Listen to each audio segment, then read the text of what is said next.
Hello, my name is Wendell Watts, and today I will be talking about my strategies for liability mitigation. I first want to start off with discussing the importance of crisis management. And when it comes to crisis management, we must understand the laws, we must be ethical, and we must have protocols for when a crisis is happening and as it relates to student affairs. Professionals must be aware and then they must comply with the federal and state and local laws to avoid any kind of repercussions. So you must have the proper crisis management so that institutions don't receive any kind of penalties or lawsuits or are responsible for any legal obligations. Next, I want to touch on the laws that apply to crisis management and how that would mitigate the liability of student affair professionals. I would say the laws applied to crisis management on campus that would mitigate liability of students. Well, first, mitigate liability. It refers to reducing negative effects or preventing a crisis. And so the laws that I think of when I think about a crisis, I think of FERPA, which is the Family Education Rights and Privacy Act, and that protects students' privacy. I also think of Title IX that addresses issues as it relates to sexual harassment or violence. And then I also think of the ADA law, which is the American Disability Act that ensures accessibility and no discriminatory reigns for students that have a disability while they are experiencing that particular crisis.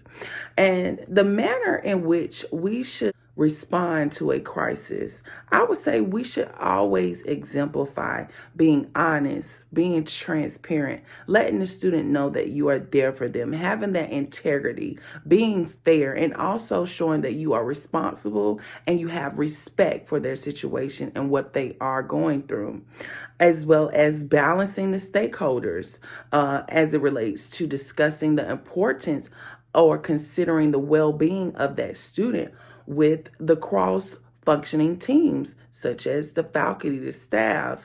And then also, you must remain confident, and then you must be transparent and remain that confidentiality. Confidentiality is very important in protecting the student's information.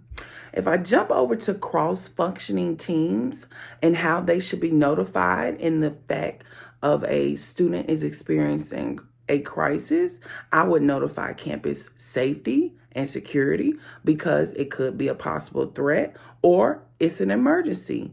I will also consider counseling service. Counseling services are there to help with students' mental health and offer that support while they are in crisis. I will also look into health services. It may require a medical professional. And then I will also look at academic affairs. What assistance does this student need while they are experiencing this crisis and they are in school? Next, I want to jump over to the standards of operating protocols in the Student Affairs Department.